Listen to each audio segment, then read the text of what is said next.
So the one on the left is a 80 with a Gen 3 trigger mechanism housing, and this one is from 80% Arms,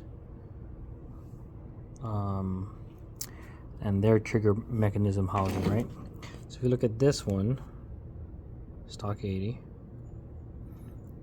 and then this one.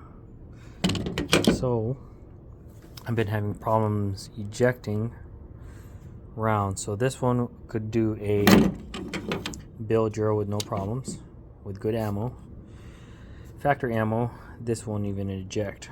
I think this is the problem. I change everything here, ejector, spring, everything's good. Same here.